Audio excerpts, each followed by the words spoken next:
Hi everyone, welcome to COT 3100. Uh, in this lecture, I'm going to explain propositions and logical operations and how to evaluate the truth value of simple propositions and compound propositions. So let's start with the definition of logic. Simply, you can define logic as the study of formal reasoning. And proposition is defined as a statement that is either true or false. As an example of proposition, you can see these two sentences. There are an infinite number of prime numbers. This is a sentence or a statement that is true. Therefore, it is a proposition. And this one, the second one, the Declaration of Independence was signed on July 4, 1812. This is a sentence that is false. So again, because it is either true or false, it is a proposition. However, in this table, you can see some examples of sentences that are not propositions. For example, the question, what time is it? It is not a proposition because a question is neither true nor false, and the sentence "Have a nice day" is also not a proposition because it's a command, and commands are not propositions. You cannot say a command is neither true nor false. Therefore, a command is not a proposition. For a given proposition, we define a truth value. And the truth value of a proposition is basically the value which indicates whether the proposition is actually true or false. In this table, you can see some examples. 2 plus 2 is 4 is a proposition with truth value equal to true, but 2 plus 2 is 5 is a proposition that is false. So the truth value of this proposition is false. Monday will be cloudy. The truth value is not known, is unknown. Uh, the movie was funny. Again, the truth value is a matter of opinion. And the last one, the extinction of dinosaurs was caused by a meteor. The truth value again is unknown. In fact, if you look at these two sentences, Monday will be cloudy, and the last one, these two sentences are propositions because they are either true or false. But we don't know whether or false. Therefore, they're propositions, but their truth value is unknown. After understanding what proposition means, we talk about compound propositions. A compound proposition is created by connecting individual propositions with logical operations. So, what is a logical operation? A logical operation combines propositions using a particular composition rule. So, in the next slides, I'm going to explain and show you some examples of logical operations. The first logical operation that we define here is called conjunction, and it is represented by this symbol.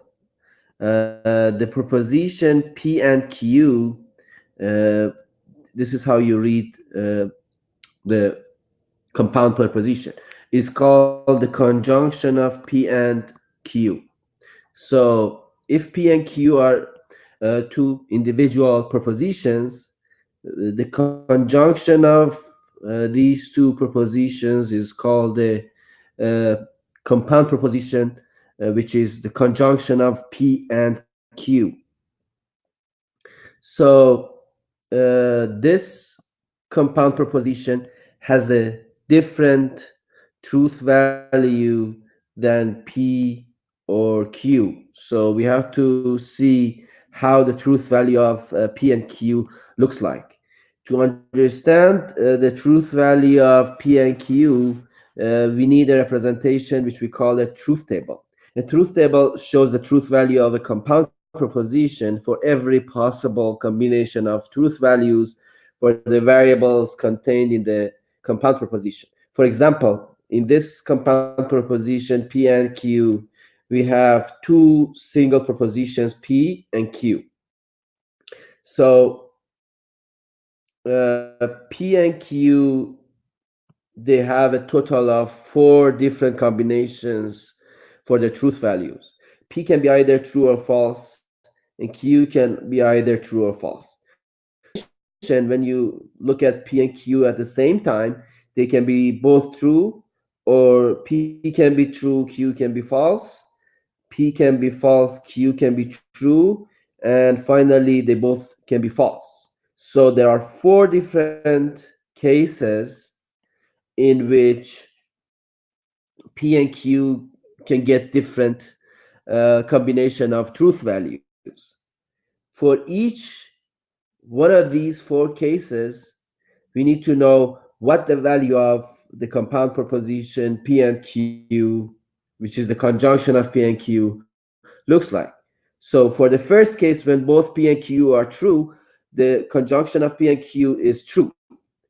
For the other three cases in which either P is false or Q is false or both are false, the truth value of the conjunction of P and Q is false. So as you see, P and Q is true only when both P and Q are true, and it is false for all other combinations.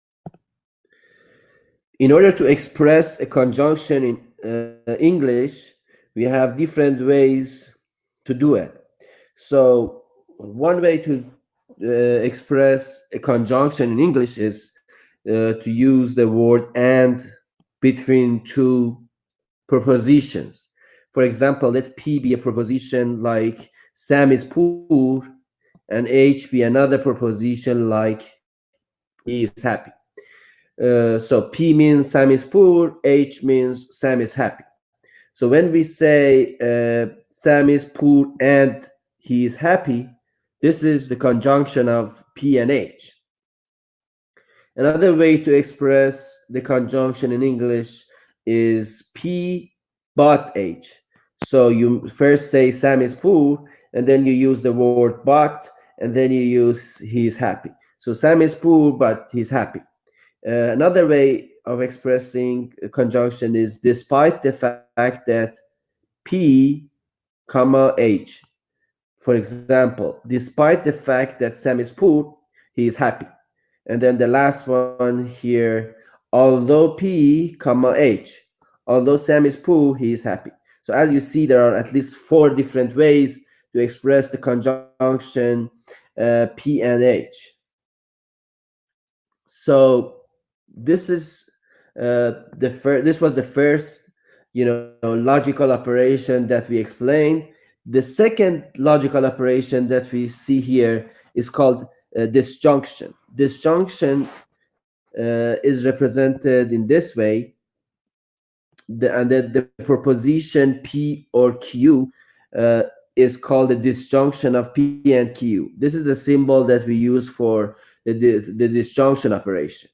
So again, P and Q are two individual propositions, but when we use disjunction to create a compound proposition, we would have a different truth value for this compound proposition. So the truth value of the compound proposition P or Q, which is the disjunction of P and Q, is obviously different with the truth value of P and truth value of Q. So we need to know how the truth value of the disjunction of P and Q looks like. Again, we have to use the similar representation that we use for conjunction. If you remember, I said we have to create a truth table.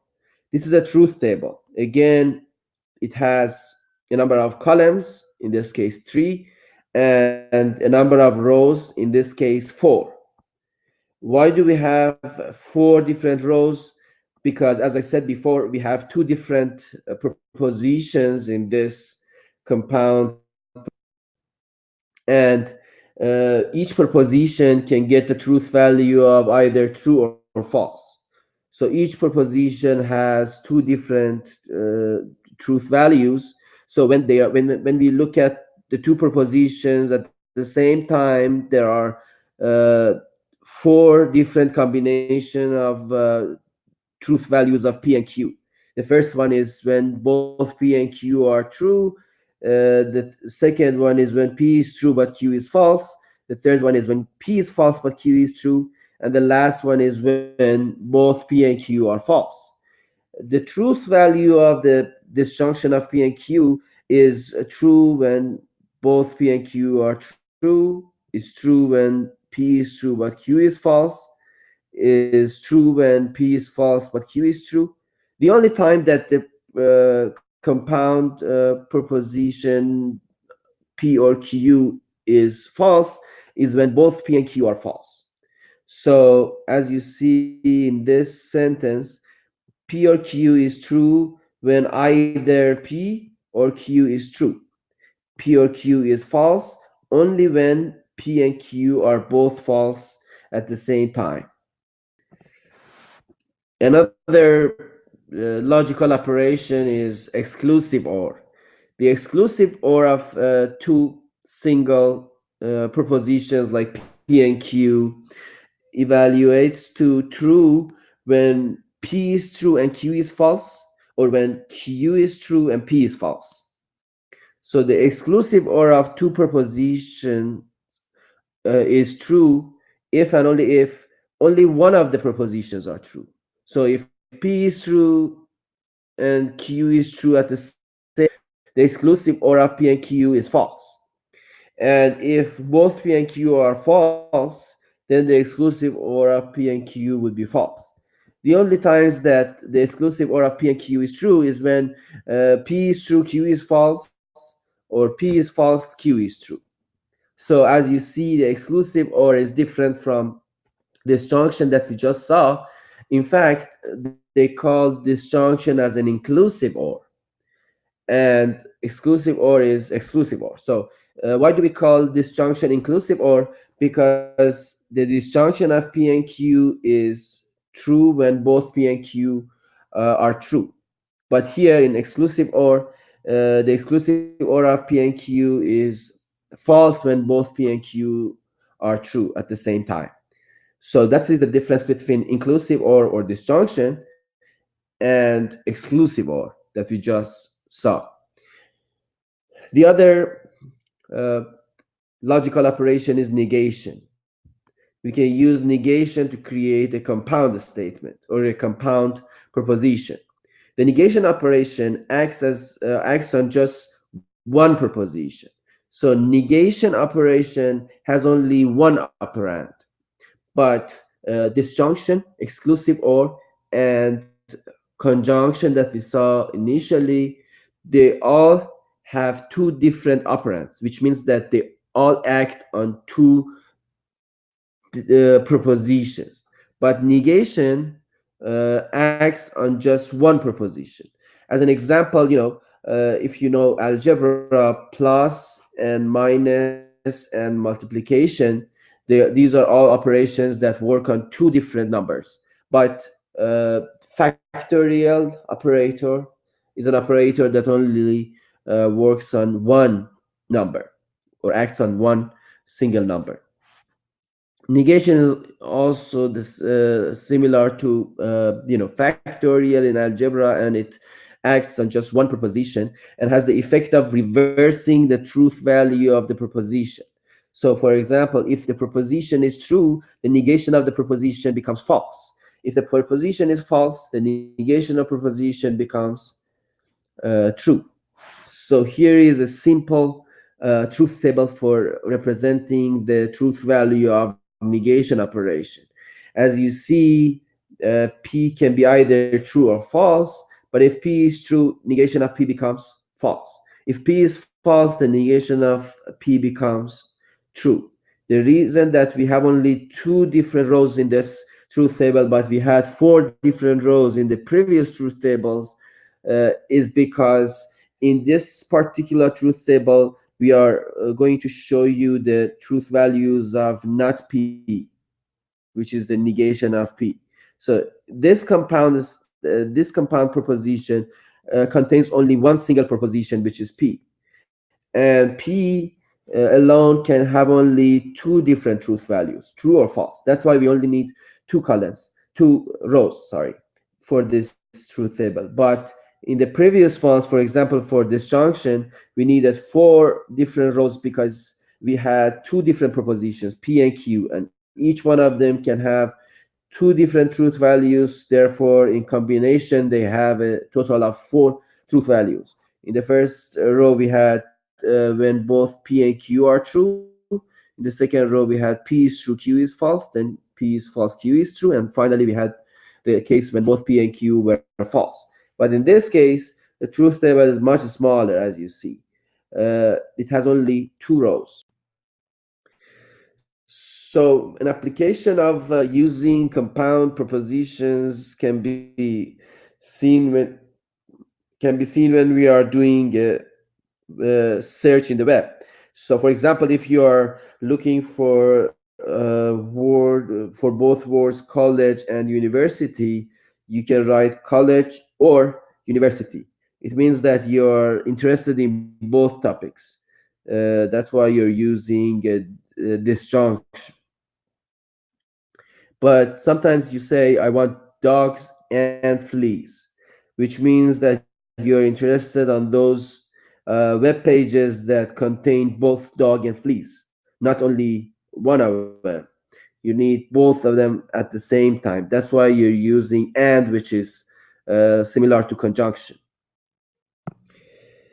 At the end of this topic, I'm going to show you a few exercises. The first one is this. Determine whether each of the following sentences is a proposition. If the sentence is a proposition, then write its negation. The first one is have a nice day. As I said, this is a command, not a proposition. And the second one is the soup is cold. So obviously this one is a proposition because it's either true or false. And the negation is the soup is not cold. In the second exercise, I'm going to express some English sentences using logical notations.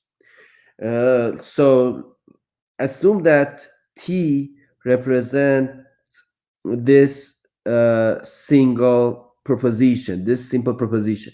The patient took the medication. So this is T. And then N represents the patient has not, and M represents the patient had migraines.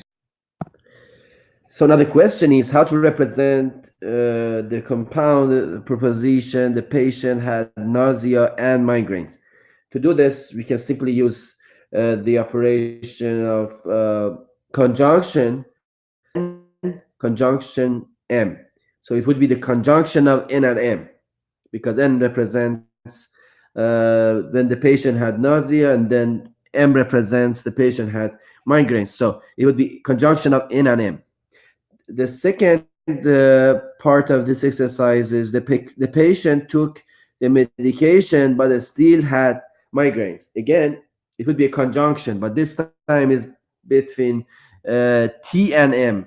So it would be conjunction of T and the third exercise focuses on applying logical operations. So let's assume that P has a truth value of false. So what is the truth value of negation of P or not P? Of course, it should be true because that should be the reverse of P. And let's assume that R has truth value of false. So what would be the truth value of disjunction of P and R? Since P is false and R is false too, then the disjunction of both P and R would be false.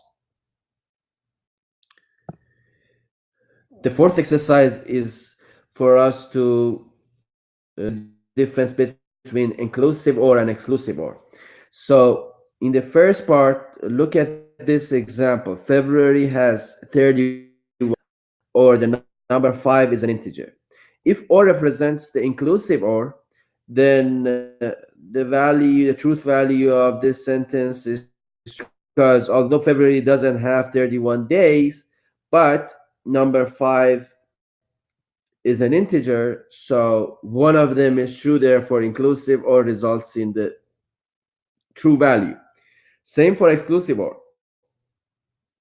Since one of them is true, the exclusive or of a true value and a false value results in true. In part B, as you see, we have sentence. The number pi is an integer, or the sun revolves around the earth. So obviously, both propositions, the number pi is an integer and the sun revolves around the earth, they are both false.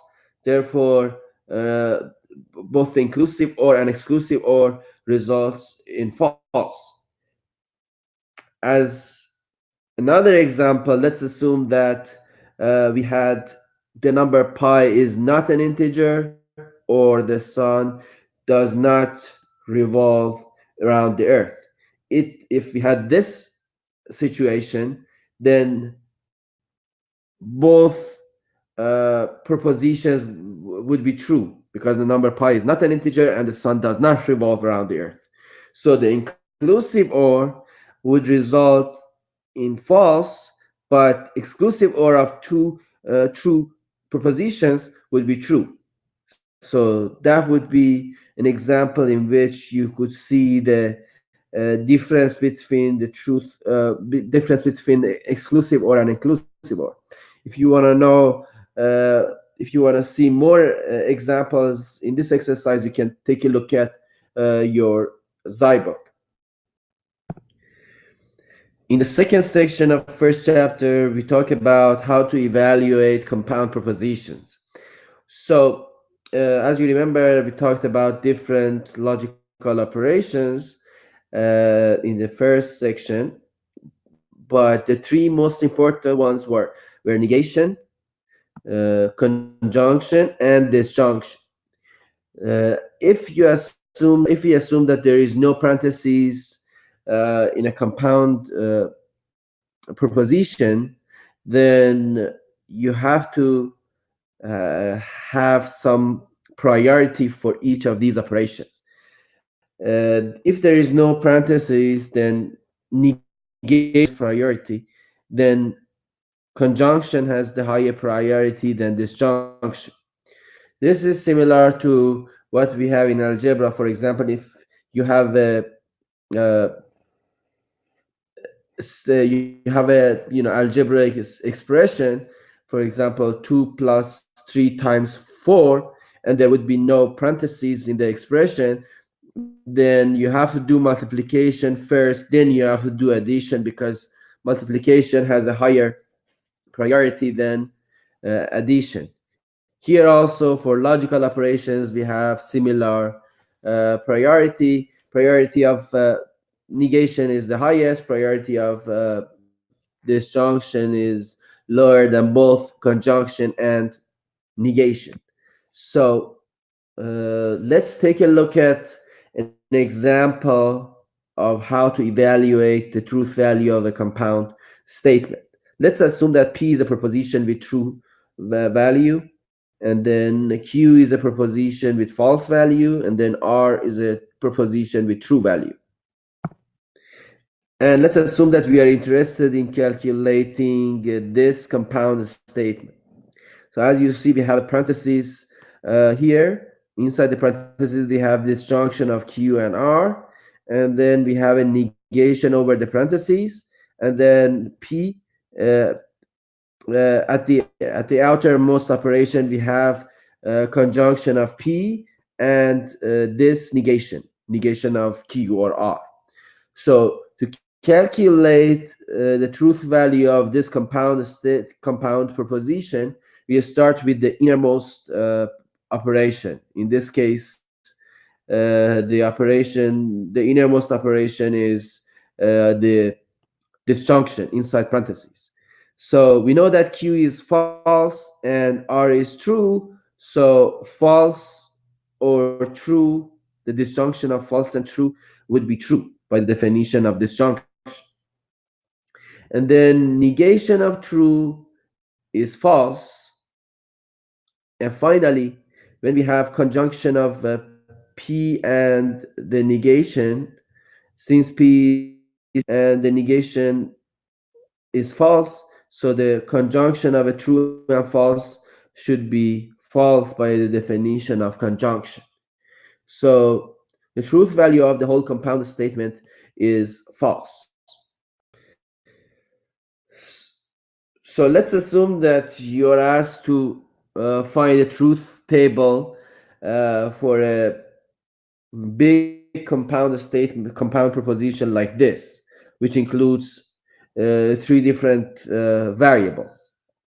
Again, similar to what we saw before about truth tables, we need to have uh, a number of rows, and the number of rows can be specified by the number of single propositions that we have in the compound proposition. In this compound proposition, we have three different single propositions or single variables, and each one of them, as I said before, has a truth value of true or false. But the combination of three of them has the total of 8 different truth values. In the first case, we have true, true, true, when all propositions P, Q, and R are true. In the second case, we have true, true, false. P and Q are true, but R is false. In the third case, we have Q equal to false, but P and R are both true. In the fourth one, we have P equal to true, but Q and R are both false. In the last four cases, we have the value of P equal to false, but the values of Q and R varies. In the fifth one, we have Q and R are both equal to true. In the sixth one, we have Q is true, R is false. In the seventh one, Q is false, R is true. And in the last one, both Q and R are false. So as you see, there are 8 different possibilities for the combination of P, Q, and R, mm, for the truth value of the combination of P, Q, and R. And then in each of these rows, in each of these cases, we have to calculate the truth value of this compound proposition separately. So for each row, we have a different problem to solve. What would be the truth value of this compound proposition in each of these 8 rows? So this is how you fill out a truth table of this size, of this huge size.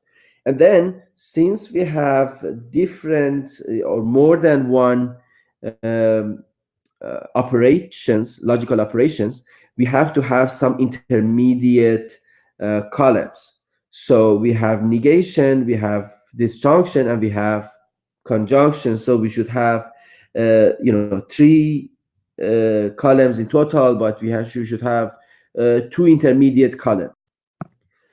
Obviously, in these columns, we are taking care of the intermediate results. So in one column, we have to take care of the negation of Q. So the negation of Q is calculated by simply flipping the value of this column in which we had the truth values of Q. So since here we have, in the first row, we have true, we should set this one as false. Here we have true, we should set it as false. Here we have false, we should set negation of Q as true. Here we have false, we should set negation of Q as true. All the way to the last row when we have Q equal to false, therefore the negation of Q should be true. So we have to flip the truth values of Q to find the truth values of negation of Q. Similarly, we should have another intermediate column for calculating the values of disjunction of P and R. For example, in the first row, P and R are both true, Therefore, the disjunction of them should be true. In the last one, P and R are both false, so the disjunction of P and R should be false. And in a similar way, you can calculate all the 8 rows separately for this column. And then after we fill out these two intermediate columns, we can take care of the last column, which is the actual compound proposition that we are asked to find its truth table. So at the end, we have to do the following. We have to find the conjunction of this column, this intermediate column, and this intermediate column. So we have to find the conjunction of these two columns. False and true is false. False and true is false. Or you can say conjunction of true and true is true. Conjunction of true and true is true. Why is it true? Because of the way that we defined conjunction. If you don't remember, go back and take a look at what we said about the conjunction operation. All the way to the last row in which we have true conjunction of true and false, which is equal to false. Here again, we have some examples. The exercise 1.2.1, which focuses on the truth values for compound English sentences. So let's take a look at the first part of this exercise. 5 is an odd number and 3 is a negative number. Obviously, 5 is an odd number. This is true, but 3 is not a negative number. 3 is a positive number. Therefore, the proposition is false because the proposition is a compound one. It's a compound proposition, which is the conjunction of these two single propositions. Since one of the propositions is false, therefore the conjunction of them is also false, because the conjunction is true only if both propositions are true. Part B, 5 is an odd number and 3 is a negative number. Again, one proposition is true, the other is false, but the operation between them is or, which is the disjunction. So since one is false, the disjunction of a true and a false proposition should be true. So the proposition has the truth value equal to true.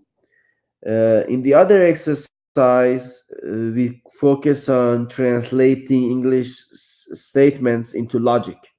So let's assume that P represents the weather it is windy, and Q represents it is cold, and R represents it is raining. So if you have the sentence it is windy and cold, that means we have a conjunction between P and Q. And if we have it is windy but not cold, so we have a conjunction between P and not Q. Why not Q? Because we said P is windy and not cold. Not cold is the negation of it is cold. As another exercise, let's look at how to find the truth values for compound propositions.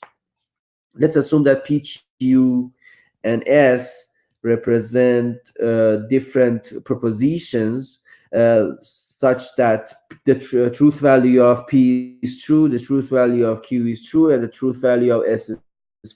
And the question is, find the truth values for these compound statements, P or not Q. Since Q was true, so not Q or negation of Q is false. So P is true, negation of Q is false. So true or false, the disjunction of a true and a false should be a true. And part B, we have P and Q in parentheses or S. Actually, as I said before, because of the priorities that we mentioned, there would be no necessity for having this parentheses, because conjunction has a high priority. So even if we didn't have this parentheses, we had the same compound proposition. Anyways, P and Q or S. P and Q are both true, so the proposition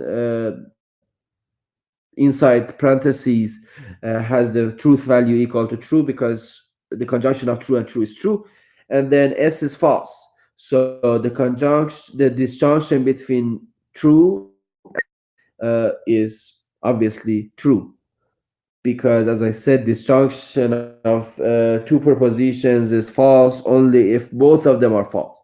So since here in this case one of them is true, so no matter what the truth value of the other one is, the truth value of the disjunction becomes true. In this exercise, we are focusing on how to draw truth tables. Uh, this symbol is a symbol for exclusive OR. So remember what the definition of exclusive OR was. As I said before, the exclusive OR of two propositions is true when only one of them is true and the other one is false. If both propositions are true or both propositions are false, the exclusive OR of those propositions would result in a false value. So in this case, we have negation of P exclusive OR with Q. There are four different cases because we have two single Q. In the first case, both P and Q are true. In the second case, P is true, Q is false. In the third case, P is false, Q is true. In the last case, both P and Q are false. So to create a truth table for such expression, for such compound proposition, we have to find the truth value of this compound proposition in each of these four cases, in each of these four rows. So we have four different problems for evaluating the truth values. In the first problem, or in the first case, the value of both P and Q are true. So since P is true, the negation of P becomes false because negation of P has the reverse uh, truth value than P. So truth value of P becomes false, and then since negation of P is false and Q is true, the exclusive OR of a false and a true should be true. So that's why we have true in the first row.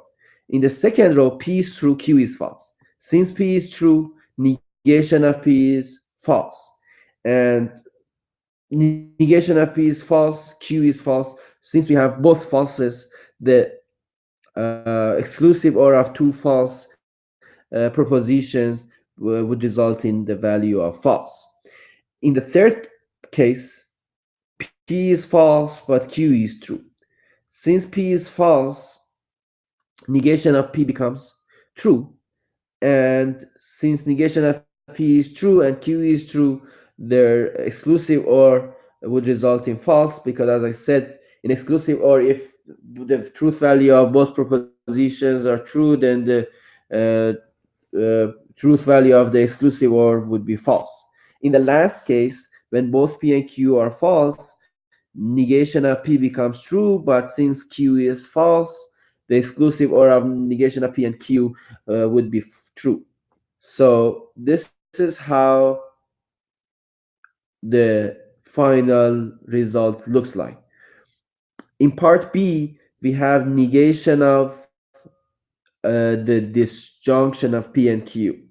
So if you remember, the disjunction of P and Q would be true in the first three cases and false in the last case.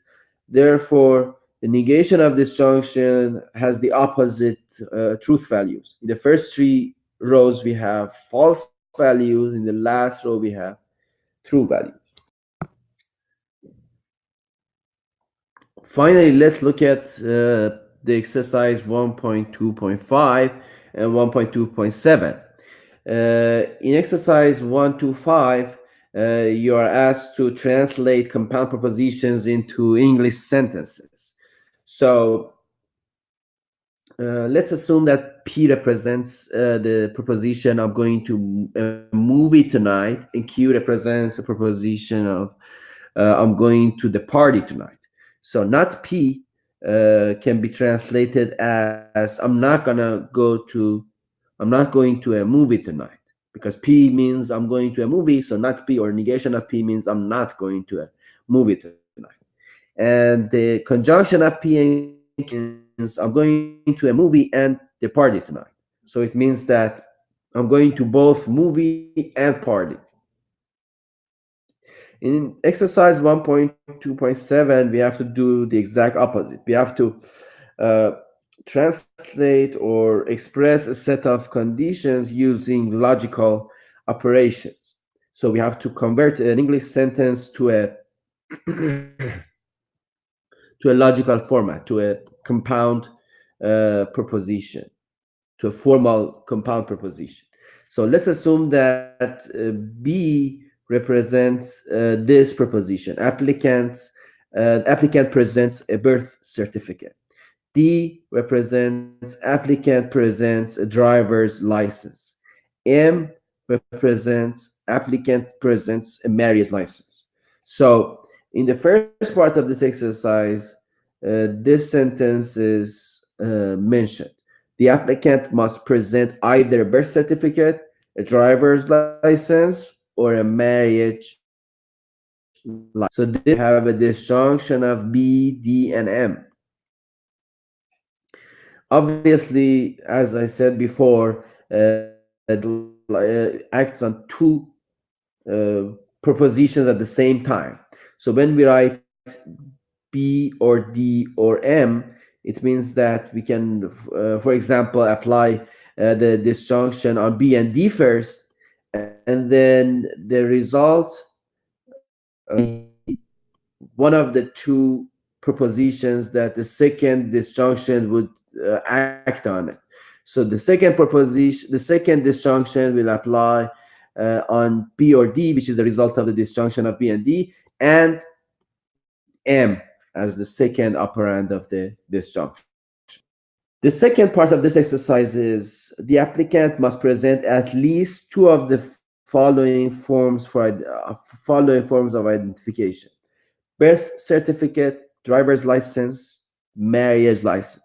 So 2 out of 3, which means that either you send birth certificate and marriage certificate, B and M, or birth certificate and driver's license, or marriage certificate and driver's license. So 2 out of 3. That's why you have to write 3 different conjunctions, and each of these 3 should be connected to each other with a disjunction, which means any of these 3 cases is acceptable.